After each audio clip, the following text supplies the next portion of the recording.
Bill Gates গোটা দুনিয়ার শীর্ষ ধনীদের একজন, সে তার সমস্ত সম্পত্তির বিশাল একটা অংশ সে রেড ক্রসকে দান করেছে, বান্দার কল্যাণে দান করেছে। এত বড় তার দান, এত বড় তার স্যাক্রিফাইস হওয়ার পরও তার কোনো প্রাপ্তি আল্লাহর কাছে নাই, কারণ তার মধ্যে কি নাই? ঈমানটা নাই। এই জন্য বড় পুঁজি হলো ঈমানটা ভালো করে আনতে হবে আমাকে আপনাকে। এমন একটা জামান আসবে, রাসূল বলেছেন ইউসবিহু মুমিনান ওয়া ইউমসি কাফিরান, এমন একটা সময় আসবে যে সময় বান্দা সকালবেলা ঈমানদার থাকবে, বিকেলবেলা কাফের হয়ে যাবে। এই জন্য এই ফিতনার যুগে আমরা অবস্থান করছি, কোনো ক্রমেই ঈমানকে নষ্ট করা যাবে না, ঈমানকে ধ্বংসের দিকে ঠেলে দেওয়া যাবে না। ঈমান ধ্বংস হওয়ার জন্য, ঈমান নষ্ট করার জন্য শয়তান আছে না নাই বলেন?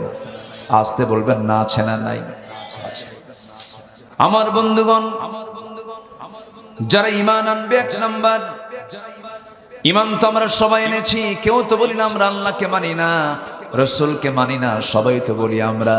কারণ আমরা সবাই মুখ থেকে এই শব্দ উচ্চারণ করি, এই কালিমা উচ্চারণ করি। সবাই বলেন আশহাদু আল্লা ইলাহা ইল্লাল্লাহু ওয়াহদাহু লা শারীকা লাহু ওয়া আশহাদু আন্না মুহাম্মাদান আবদুহু ওয়া রাসূলুহু।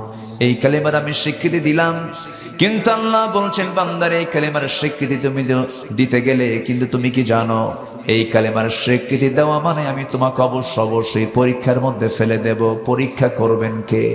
আল্লাহ তাআলা। আল্লাহ বলছেন আহাসিবান নাস আইয়ুতরাকু আইয়াকুলু আমান্না ওয়া হুম লা ইফতানুন। জোরে বলুন আল্লাহু আকবার। মানুষের কি ধারণা, ঈমান এনেছি, এতটুকুন শব্দ বললাম আর আমি তাকে ছেড়ে দেব? না না, অবশ্যই তাকে পরীক্ষার মধ্যে ফেলবো, আমি অবশ্যই তাকে পরীক্ষা করব। আদম থেকে নিয়ে শুরু করে রাসূল পর্যন্ত যত পয়গম্বর এসেছেন, প্রত্যেকটা পয়গম্বরকে পরীক্ষা করেছেন তিনি। আমারকে আল্লাহ পরীক্ষা করেছেন।